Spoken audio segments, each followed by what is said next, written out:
제가 요즘 거의 날마다 야근을 하고 있거든요. 그래서 네, 수련회 때문에 이렇게 분량이 많았었나?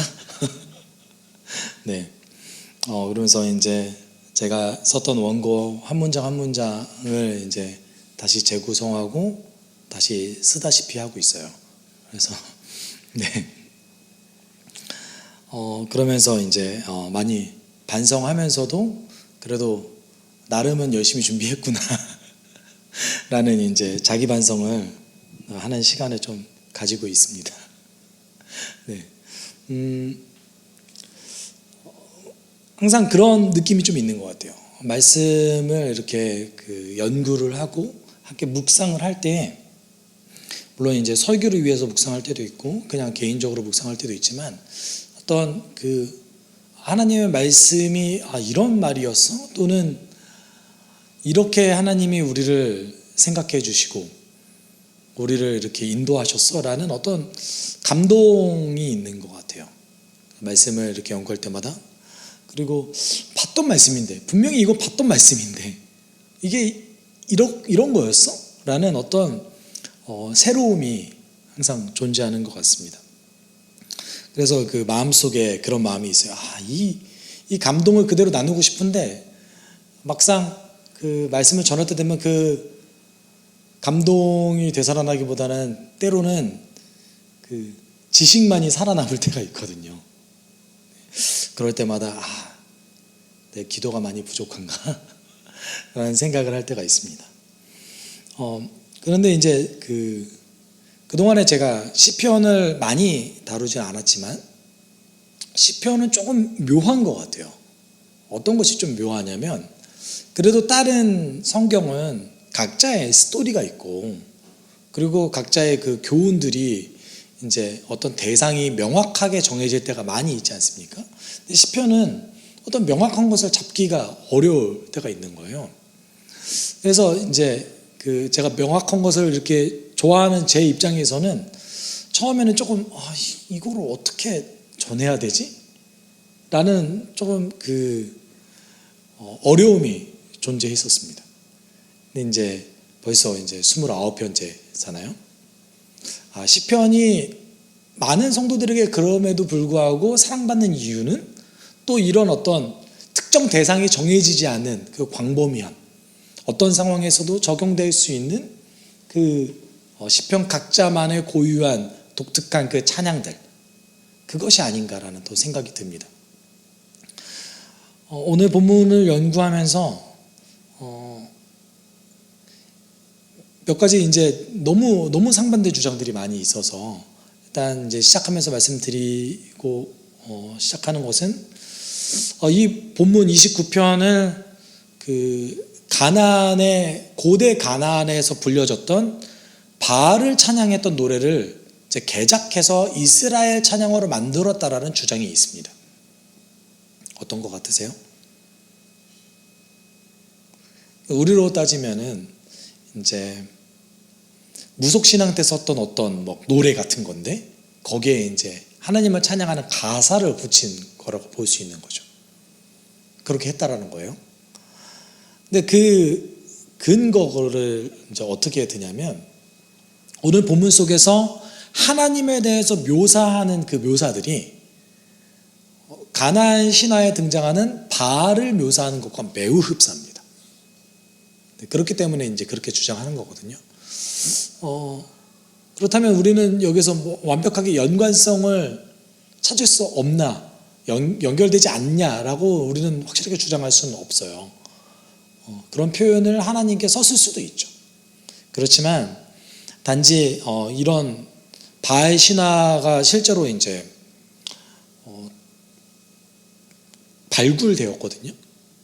발굴되었을 때에 이게 발굴되었기 때문에 여기에 성경이 영향을 받았을 것이다 라고 생각하는 것은 너무 지나치게 이제 일반화시키는 것이고, 그리고 성경을 권위를 훼손시키는 것 중에 하나거든요. 물론 오늘 본문의 근거는 발굴되지 않았습니다. 원본도 발견된 적이 없습니다. 성경은 항상 그렇죠. 대신 이제 바알 신화의 원본들은 등장하니까 학자들이 이제 그렇게 주장하거든요. 다만 제 생각은 바알이 원래 그 우레의 신이에요. 우레의 신이고요. 그리고 바알 신화 속에서 바알이 실제적으로 누구와 대적해서 싸우냐면 바다와 대적해서 싸워요. 제가 예전에도 한번 나눈 적이 있는데 고대 근동 아시아에서는 물 또는 바다가 혼돈이 가득한 악한 곳이라고 생각을 했거든요. 그러니까 그렇게 생각하면 가나안 민족 또는 가나안 이 지역에서 바알은 어떤 존재인 거예요? 히어로인 거죠. 영웅인 거예요. 악한 바다 그리고 혼란이 가득한 물과 싸우는 신이거든요. 그래서 바알 신화가 그렇게 엄청 바알 신앙이 생긴 거거든요. 그렇지만 어떤 그 표현이 영향을 받을 수는 있겠지만 마치 우리가 하나님을 하나님이라고 번역한 것처럼 원래 하나님은 이름이 하나님이 아니잖아요. 야훼로 번역되든지 또는 여호와로도 아니죠. 뭐 제호바 영어로는 그렇게 번역돼야 되는데 갓 이렇게 번역돼야 되는데 그것을 갓이라고 안 쓰고 하나님이라고 썼잖아요. 그런 어떤 토착과의 과정 정도로만 저는 이해하고 싶습니다. 분명한 것은 오늘 본문 속에서 하나님께서 어떤 것을 얘기하시냐면 하나님의 승리, 원수들에게는 하나님의 승리인 거죠. 그리고 하나님의 백성에게는 오직 하나님만 줄 수 있는 복과 평화를 얘기하십니다. 오늘 시편은 조금 그래서 재미있어요. 1절, 2절에 이렇게 얘기하죠. 하나님을 모시는 권능 있는 자들아 영광과 권능을 주님께 돌려드리고 또 돌려드려라. 그 이름에 어울리는 영광을 주님께 돌려드려라. 거룩한 옷을 입고 주님 앞에 꿇어 엎드려라. 여기서 처음 등장하는 하나님을 모시는 권능 있는 자들아, 이게 정확한 번역은 하나님의 아들들아예요. 하나님의 아들들. 이제 고대 유대인들의 사고방식에서는 하나님의 아들들이 어떤 존재들이었냐면 하나님의 궁전에서 하나님을 모시는 존재들이었어요. 어떻게 보면 천사와 좀 비슷하다고 볼 수 있죠. 그래서 하나님보다는 낮은 존재들이지만 그래도 하나님의 궁전에 살고 있는 자들인 거죠. 그러니까 이 1, 2절을 놓고 봤을 때 어떤 명령들인 거예요? 하나님의 사람들아, 하나님의 그 아들들아, 너희들은 하나님의 영광을 인정해라. 이들이 인정하지 않을까요? 인정하겠죠.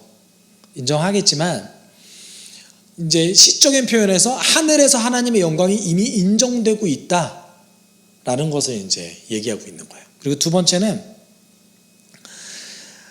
하나님께 마땅히 돌려드려야 된다는 것이 뭐예요? 권능과 영광이라는 것이죠. 근데 이 시편 속에서 이제 완벽하게 그렇게 설명하고 있지는 않지만 간접적으로 어떤 것을 얘기하고 있는 거예요? 하나님께 마땅히 돌려드려야 되는 이 권능과 영광을 하나님께 돌려드리려고 노력하지 않은 자들에게도 비판하고 있는 거나 마찬가지인 거죠. 그러니까 마치 이런 거죠. 영광과 권능은 오직 하나님께만 있어야 돼. 그런데 그렇게 행하지 않는 자들도 있잖아요. 여러분, 그 영광과 권능이 무엇입니까? 영광은 하나님께서 마땅히 받아 마땅한 그 높임 받음을 얘기하는 거고, 권능은 하나님께서 행하시는 어떤 힘을 얘기해요.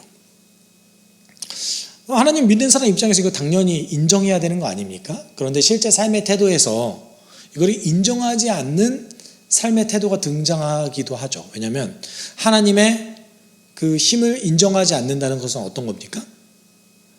내 멋대로 사는 거죠. 하나님 율법 지키지 않고 하나님 뜻을 지키지 않고 내 멋대로 살아도 괜찮아. 하나님 지금 보이지 않으니까. 그리고 두 번째는 어떤 어려움이 있거나 또는 뭔가 내가 성취해야 될 것이 있을 때 하나님을 인정하지 않고 의지하지 않는 그런 태도를 얘기하죠. 이것은 단지 원수들에게만 해당되는 것도 아니고요. 하나님을 믿는다고 하지만 그대로 실제로 행하지 않는 자들에게도 해당될 수 있습니다. 근데 오늘 시편이 참 재미있는 게 하나님의 영광이 이제 땅으로 임해요. 그리고 최종 목적지가 어디냐면 성전에서 예배드리는 자들을 향해서 나아갑니다. 그러니까 이제 하나님의 영광이 마치 여행하듯이 이렇게 이동하거든요. 그래서 이제 3절부터 9절까지 하나님의 목소리가 이제 7번 등장하면서 하나님의 영광이 이제 이 하나님께서 만드신 그 피조 세계를 관통해서 폭풍과 우레를 타고 어디로 향해 나아갑니까? 성전을 향해 나아가는 모습을 그리고 있어요. 그래서 3절 이렇게 얘기하죠. 주님의 목소리가 물 위로 울려 퍼진다. 영광의 하나님이 우레소리로 말씀하신다. 주님께서 큰 물을 치신다. 이런 표현들 때문에 바알 신화와 비슷하다고 얘기하는 거예요. 네. 이 표현이 직접적으로 등장하거든요. 그 우가렛 문서라든지 이런 것에. 여러분 그 주님의 목소리, 여호와의 소리, 이 소리가 여러분 신명기에서는요 율법을 뜻해요. 그리고 미가서라든지 이사야서에 의하면 하나님의 예언적인 말씀이 선포되는 걸 얘기해요. 하나님의 소리가. 이렇듯이 이제 이렇게 쓰였는데 오늘 본문은 어떤 것 같습니까? 하나님의 소리가 뭘 표현하고 있죠? 물 위로 울려 펴진다. 영광의 하나님이 우레소리로 말씀하신다. 어떤 그 하나님의 영광이 표현되는 통로. 그러니까 마치 하나님 직접 말씀하신 건 없잖아요, 지금. 하나님 직접 말씀하신 건 없는데 자연의 그 어떤 현상을 통해서 하나님의 영광이 드러나는 것 같은 어떤 표현이 되지 않습니까? 어떤 인상을 주고 있어요. 여기서 있는 여호와의 소리는 하나님의 피조 세계를 통하여서 보여줄 수 있는 어떤 영광의 일부분들, 그거를 표현하는 것 같습니다. 4절이 이렇게 얘기해요. 주님의 목소리는 힘이 있고 주님의 목소리는 위엄이 넘친다. 뭐라고 말씀하시는지는 몰라요. 오늘 본문 속에서 하나님은 말씀하지 않으세요. 그리고 하나님의 영광에 대해서도 어떤 인용을 하지도 않습니다. 그냥 영광으로만 등장합니다. 그리고 5절 6절에 이렇게 얘기하죠. 주님께서 목소리로 백향목을 쪼개고 레바논의 백향목을 쪼개신다. 레바논 산맥을 송아지처럼 뛰놀게 하시고 시륜산을 들송아지처럼 날뛰게 하신다. 레바논 지역에서 가장 유명한 게 백향목 아닙니까? 너무 단단한 이 침엽수의 일종인 이 단단한 것을 여호와의 영광이 그냥 쪼갠대요. 원래 잘 쪼개지지 않는 나무거든요. 그래서 300년, 400년 정도 아주 그 강한 그 바람과 혹독한 자연환경 속에서 자라나는 이 백향목이거든요. 해발 2,500m 이상에서 자라납니다. 이거 갖다가 배 만들었거든요, 레바논 사람들이. 그런데 하나님 바로 쪼갠대요. 그러니까 그만큼 능력 있다 이런 것이죠. 근데 중요한 표현이 어떤 표현입니까? 왜 레바논을 얘기하고 그 다음에 레바논이 어디냐면 이스라엘의 그 북쪽이에요. 레바논을 얘기하고 그 다음에 8절에 어디를 얘기합니까? 가데스 광야를 얘기하죠. 가데스 광야는 이스라엘의 남쪽이에요. 그러니까 이스라엘 영토를 넘어서서 이스라엘 전역에 하나님의 영광이 영향을 미친다라고 얘기하고 있는 거죠. 저 산에도 저 광야에도 그리고 우리 이스라엘 전체에도 하나님의 영광은 살아 숨쉬고 있다. 마치 조나단 에드워즈라는 사람이 저는 생각나는데요. 조나단 에드워즈가 넓은 그 들판에서 그냥 가만히 서 있다가 하나님 만났거든요. 왜냐하면 이 자연에 숨쉬고 있는 하나님의 영광이 너무 놀라워서요.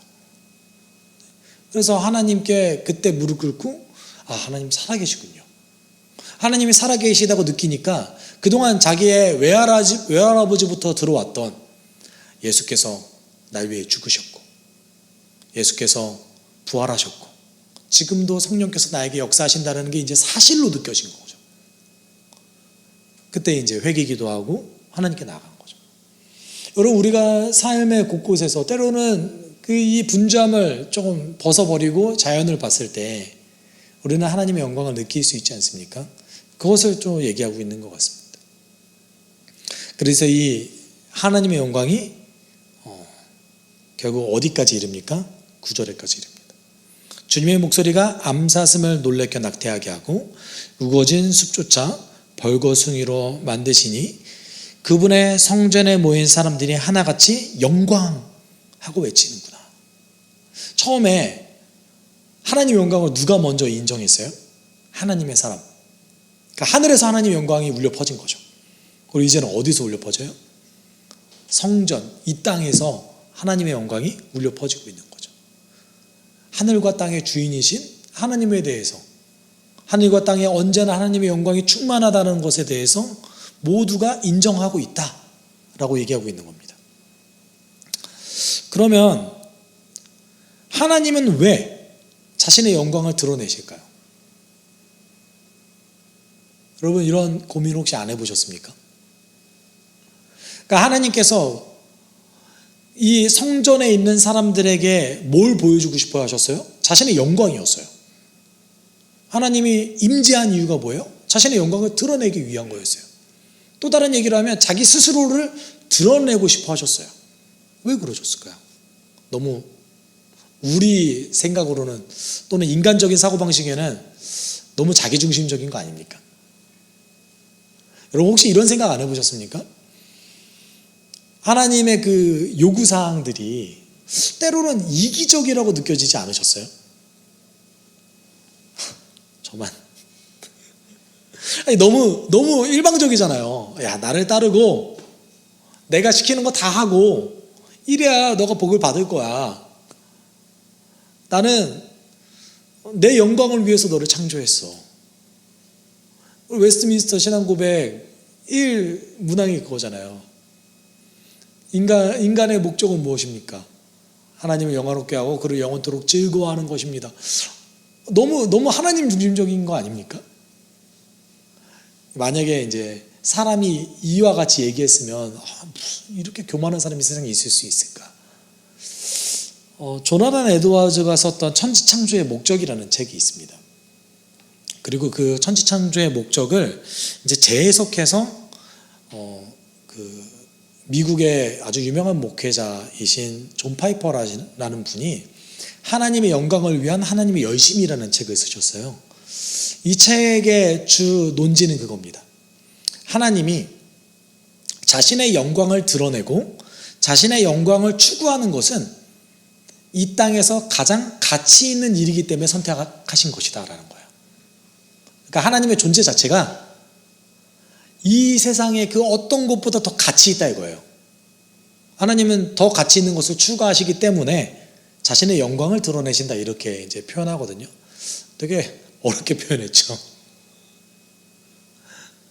그러니까 다른 건 이겁니다. 더 좋은 거 추구하셨다는 거예요. 그리고 우리에게도 더 좋은 거 주셨다는 거죠. 천지창조의 목적에 의하면 그렇습니다. 그리고 동의되는 부분이죠. 오늘 시편은 그런 부분을 드러내고 있어요. 네. 하나님이 우리 가운데 임재하는 목적이 무엇입니까? 그의 영광을 드러내는 거예요. 내가 나 너 사랑한다. 내가 너에게 내 아들 예수를 보냈고 그리고 너희를 구원해줬고 나중에 너희의 영광도 받을 거야. 최후에 뭐가 있습니까? 영광이죠, 영광. 항상 우리 삶의 목적의 끝이 어디로 향해 나아갑니까? 영광이에요, 영광.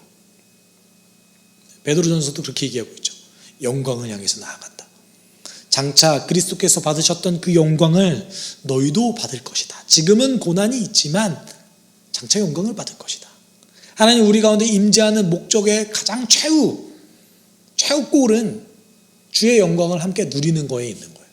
그리고 그것이 우리 삶의 또는 우리 인생의 가장 큰 기쁨이 될 거라는 것이죠. 왜냐하면 하나님께서 우리를 만드셨으니까요.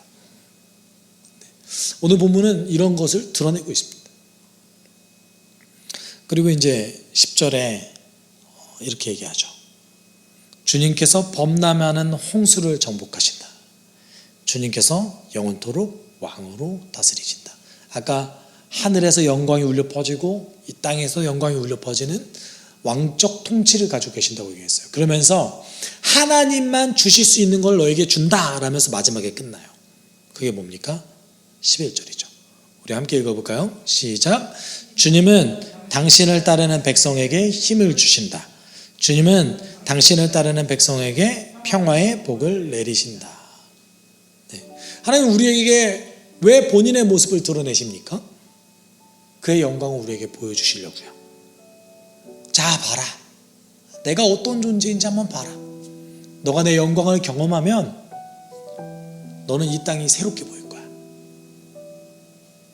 길 가다가 나무를 보더라도 자연 환경을 볼 때마다 내 영광이 기억날 거야. 그리고 마지막으로 뭐라고 계세요? 그리고 나만 줄 수 있는 거 너에게 줄게. 그게 뭡니까? 힘과 평화죠. 하나님 주신 힘으로 우리가 살아가고, 그리고 하나님만 주실 수 있는 평화를 우리가 누리며 살아간다는 것이죠.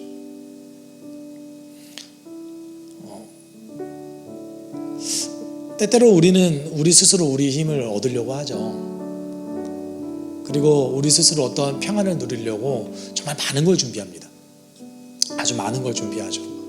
노후도 준비하고요, 보험도 들고요, 이것저것 우리의 미래를 위해서 하나하나 준비해 나갑니다.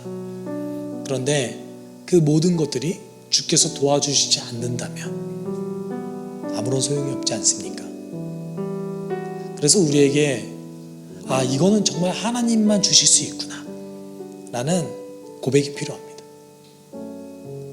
정말 그런 것 같아요.